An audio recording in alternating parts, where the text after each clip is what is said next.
back at WNST, Towson, Baltimore, and Baltimore Positive. It is another week of the Maryland Crab Cake Tour. We're getting it back started again on Friday. We're going to be out at Union Brewing right off of 83. Dan and Hamden on, having a little local oyster crab cake. We got some guests coming by. Big week around here. Miami Dolphins coming to town. I remember my dad took me to the Fog game with Tony Linhart back in the day and Don Shula.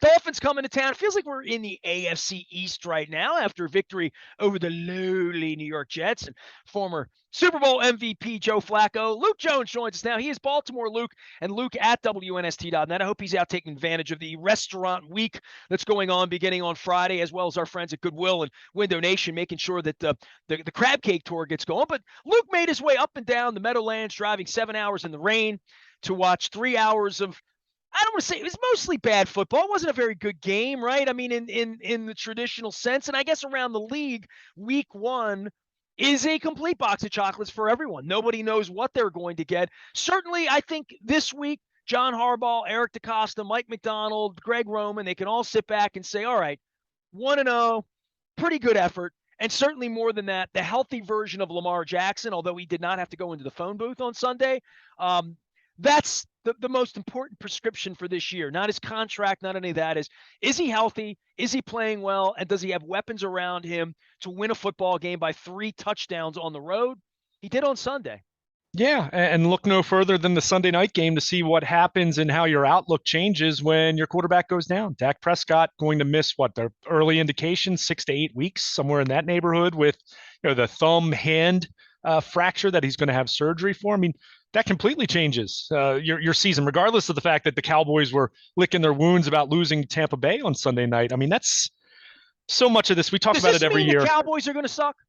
It means they're not going to be very good, at least early in the season. Yeah, I know, right? More good news in week one. Exactly. So, but it's a reminder of you can't win the Super Bowl in week one, but there are things that can happen where it feels like you lose it. I mean, the Ravens losing Ronnie Stanley after week one last year kind of sort of felt that their season wasn't over, but boy, it's going to be tough. In the same way we saw that second half of 2020.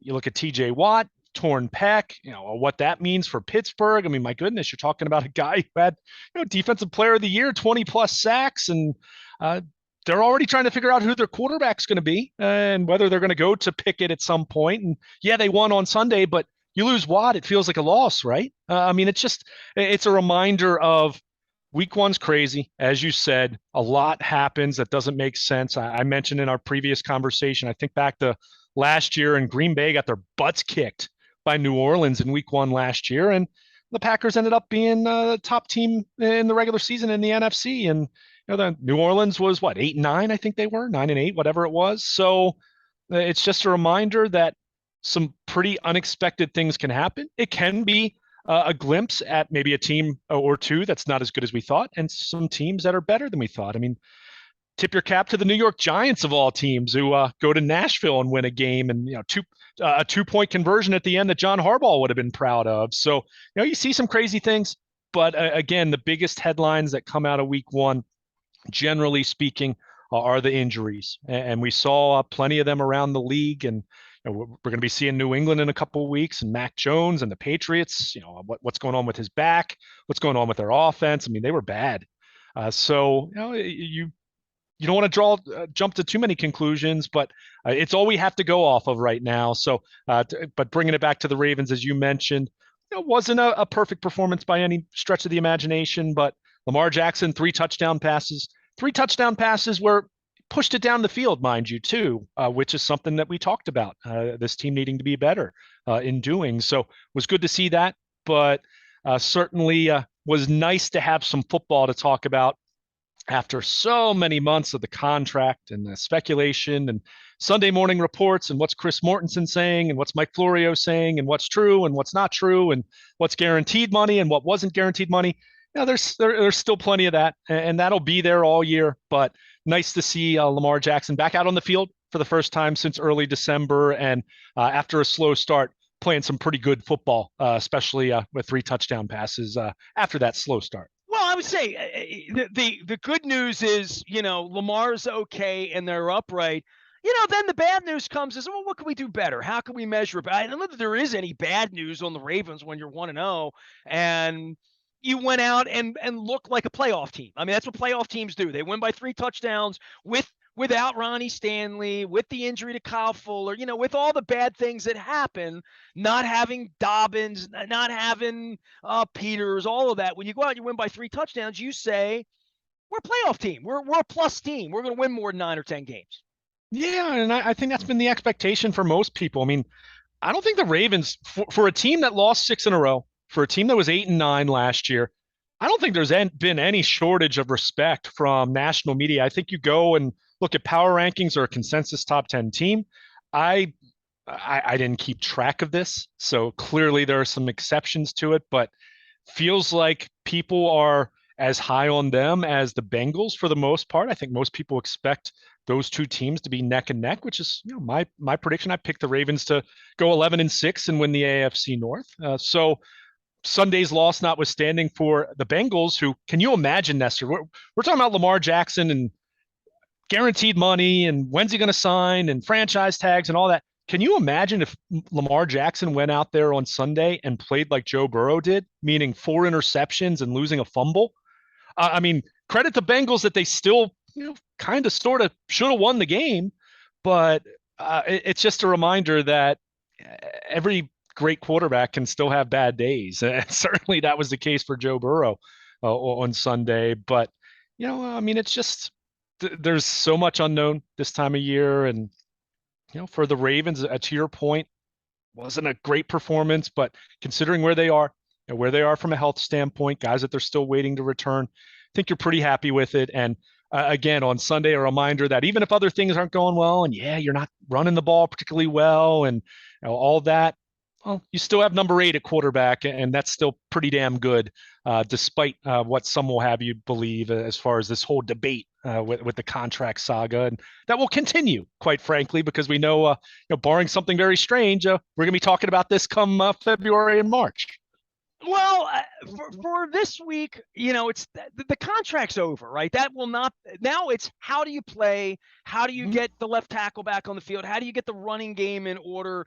And certainly for the running game, that's the thing we're going to be watching every week and saying, how does that get better? When does that get better? Is it about a running back? Is it about the offensive line? Is it about continuity? Is it about Lamar making passes like he made, quite frankly, on Sunday, that would change the complexion of how they play him in thinking he can make throws? Because you underestimate him, and then all of a sudden the ball goes over your head. And that's been going on probably since he was down in Pompano Beach, right?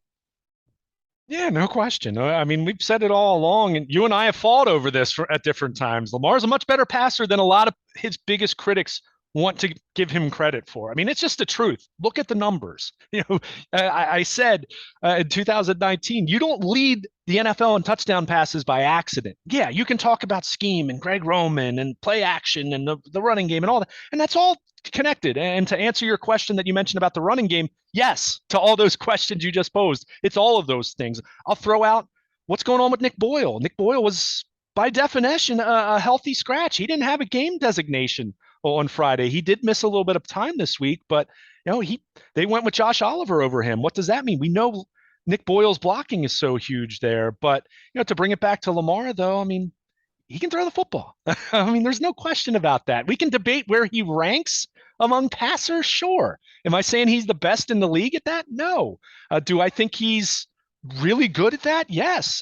He's very much above average in that way. Again, the numbers bear it out. So I am with you, though. You want to get the running game going. I think Stanley's certainly a big part of that. Dobbins is certainly a big part of that.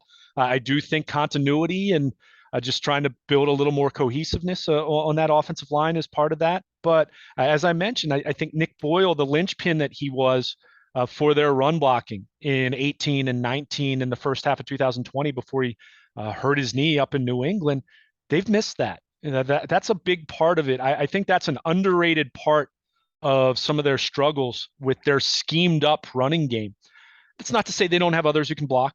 Patrick Ricard does an excellent job when they ask him to be a blocking tight end. I mean, they had Eric Tomlinson last year who did a fine job as a blocker, but those guys aren't what Nick Boyle is when he's at his best. And for him to be a healthy scratch on Sunday, that makes me wonder if what we consider to be a healthy Nick Boyle at this point, I'm starting to wonder if that's not the guy he was before. So, we'll certainly ask John Harbaugh about that. That was more of a Monday question than a post-game Sunday question, if we're being realistic about it. But certainly something that will come up and be interesting to see what he says. Again, he was listed with having a sore ankle, but he was full go on Friday, and they didn't even give him a questionable. He was a no game status guy. So that leads you to believe that it very much is a case where that was a little more coach's decision than we might have thought, and that was certainly a big surprise. And again, how does that impact the running game? They paid Nick Boyle a lot of money to be a top blocking tight end these last few years, and he was prior to the injury. Now you start to question: is he going to get back to that, or is this a case where he's a little more? I don't want to say fringe because he'll play. I don't think this is going to be every week, but clearly they didn't find him to be one of their top 48 guys active on Sunday, and I thought that was interesting. For me with Duvernay and with Bateman, and we talk so much, I say the Ravens don't want to pass. The Ravens don't want to pass. They want to run. Sunday it felt like they wanted to pass more, and I don't know, down in distance when they fail passing on first down, then they get into second down and can only run 2 or 3 yards, and then they wind up in bad D&Ds and they wind up punting, which they did. They struggled in the first half of the game as well, moving the football. Duvernay and Bateman, we don't talk about Duvernay, right? We talk about him in the return game, catching a couple of touchdown passes. I did a bunch of shows in the offseason. They didn't know how to pronounce his name. Yeah. How do you say that again? And now we see 1 week into this against a bad team and all that, but they want to pass more. And I don't know that when they were out there playing, the old Coleco magnetic game 3 years ago in 2019 and 20, they didn't want to pass. It really feels like there's been much more of an emphasis. And I think Lamar realizes whenever his time comes to get paid, it's going to be not because he ran the ball 21 times. It's going to be because he had 3 touchdown passes. Well, and you've covered Lamar the last few years. He wants to throw the ball. He talks about this a lot. Yes, running is a big part of what he does, and that's where you and I differ a little bit. I don't want to take away Lamar Jackson running the football. Now, I don't want it to be 22 times a game, but I don't want to take it away and just say he's not going to run. Why would you do that? Why do you want to make him like every other quarterback? I mean, that's what makes him special. That's what makes him unique. But certainly they want to throw the ball. I think the difference in 2019, I wouldn't say they didn't want to throw. I would say in 2019, they kept themselves in such a great position with a historic running game that they didn't need to throw the football, that they were throwing the football when they wanted to, not when they had to. And that was the difference. Now, Sunday, they didn't run the ball very well. And, you don't want to be in a position where you have to throw it because you can't run. Certainly that's not ideal. And we saw what that looked like with the last 3, 4, 5 years of the Joe Flacco era. It didn't work out very well. So you certainly want to improve your running game, but it was nice to see Devin Duvernay do what he did. Bateman catches a long touchdown, but let's face it, Bateman, he had took a big hit on what a pass that should have been a completion that would have moved the chains, and he didn't hold on. It's the kind of play that a number 1 wide receiver needs to make. And he'd be the first to tell you that. So it's great to see him, get shake free and catch a long touchdown. And that was excellent to see. That was encouraging to see, but certainly you want to see more from him moving forward, but it was nice to see that from Devin Duvernay. And we talked about this, so many people, and I'll throw myself in there with that. I mean, this is a guy who played over 600 snaps offensively last year, and you saw it. The production was pretty minimal. Now, I'll throw out there that it is a little bit different now as far as the hierarchy. You don't have Marquise Brown out there, so Bateman moves up the pecking order, and now Duvernay moves up a spot in that pecking order. So what you want to see, and we saw some of this with what the Jets were able to do in taking away Mark Andrews for chunks of that game. He got his eventually, but certainly we didn't see him come out of the gate catching a lot of passes early on. But when teams decide they're going to double, bracket, do the things that they're going to do to try to take away Mark Andrews, and then Bateman to a lesser degree, that is when, whether it's Duvernay, whether it's Demarcus Robinson, whether it's Isaiah Likely, who we saw, the rookie tight end, have a rough day, a couple balls that he should have caught, a couple balls we saw him catch in the preseason. Here's the difference. It's the regular season. Doesn't mean I'm down on him. Just means it's a different expectation. But whoever that third option is going to be on any given play, Andrews and Bateman are your 1 and 2, right? And in terms of the hierarchy, that number 3 guy has to make a defense pay if they're going to devote bracketed coverage or whatever they're going to do to try to slow down Andrews and Bateman. And Duvernay did that, made a great contested catch on that first touchdown, which to me, I thought was such a big lift. That was literally the play after Jawan James is carted off the field. And you know this, Nestor. I mean, when a player gets carted off, that's sobering for those guys on the field. It is, whether we're talking about something as serious as a neck injury or whether it's, a sprained ankle. You never want to see that. Their head, and nobody doesn't have it in their head. Exactly. So on for the them, snap, nobody doesn't have it in their head. That next snap for them to score there, I thought that was so key for them. They had struggled to that point. It was only 3-0. I think that was an exhale moment right there. And for Duvernay to be the one to make that catch, I think it just made everyone feel better. And from that point on, the score was never in doubt. Okay, it was 10-3 at halftime. I get that. But no, at that point, it didn't feel like the Jets were really going to challenge them. Whereas the first half, it was choppy. It was very choppy offensively. So that was so good to see. Again, now how do you build? Devin Duvernay, great. Matched his career total for touchdown catches. It was his career high receiving yards. How does he stack that? Does he go back to being what he had been his first couple of years, which is, you flash here and there and then you kind of fade to the background, or do you build on that? And that's the key. And that'll, there'll be different guys that have opportunities. I mean, one thing I thought that was interesting looking at the snap count, as much as we've talked about James Prochet the last couple summers, he only had 5 snaps on Sunday. Now, he missed a good chunk of time with a hamstring injury in the summer, but I was a little surprised by that. But it just, it lends itself to every week, it's a different opponent, different defense, different game plan. So all of those complementary guys, it's going to be Andrews and Bateman out there all the time. But all those complementary guys, whether we're talking about a likely at tight end or whether we're talking about these other wide receivers, they're going to have the favorable matchup on the field, right? They're going to be going up against the lesser corner or the lesser coverage safety or linebacker or whoever it might be, depending on the position. And they need to take advantage. So it was very promising to see Devin Duvernay do that on Sunday. And now the question is, how will he build on that as we get into the rest of the season? Luke, around the league, we talk about Dak Prescott and the Steelers and whatnot, but I want to talk a little bit about the Browns. I want to talk a little bit about the Bengals losing, right, and what this means for the division and where they are, and the fact that the Ravens aren't going to see any of these teams for a month, right? They're going to be all over the AFC East, whether they're 3-1, 2-2. The worst they could be is 1-3 at this point. Now, I would hope they won't lose to the Patriots, but it's a road game. It's 2 weeks away. It's Bill Belichick. It's all that. These next couple of weeks, interesting test. I mean, the Dolphins are better. I think we saw that over the weekend. And certainly the Bills are the big bad wolf, and we'll see them in a couple of weeks, and they'll come in here. But these couple of weeks where you test other places and you sit back and say, well, I wonder what Pittsburgh has under the hood. They got to go to Cincinnati. Can they start the season with a win? I mean, that was hot potato. I know you were down in the locker room. I guess the benefit of me getting thrown out of the locker room is I got a great Styx concert on Sunday night at Timonium, but I would have been in the locker room with you, and instead I'm watching the Bengals screw up, Steelers screw up, Bengals screw up, Steelers. I mean, that was hot potato trying to give that game back and forth. And I know we had the other tie in the other game earlier, begin the season where a whole division's winless. It's crazy. But in this particular case, the Steelers, you talk 8 months, they stink, third string, all of that. The division's interesting to me with Cincinnati at 0-1 to start this thing, and the perception of what the division is supposed to be over the last 6 months.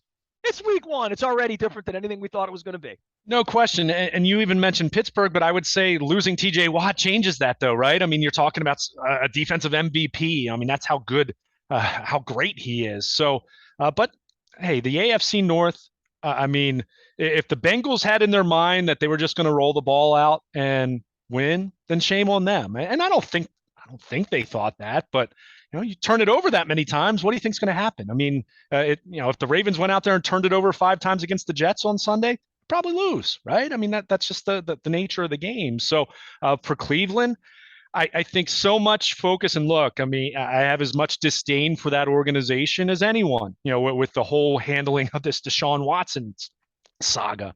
However, putting that aside, I do think they have a lot of talented football players. And the big question for them from a football standpoint is, can they get functional enough play from Jacoby Brissett to give themselves chances to win football games. And well, they needed a 58-yard field goal to prevent blowing it on Sunday, but they were able to do it. And that was actually the first time they've won an opener since they beat the Ravens. 04 that was Jeff Garcia, right?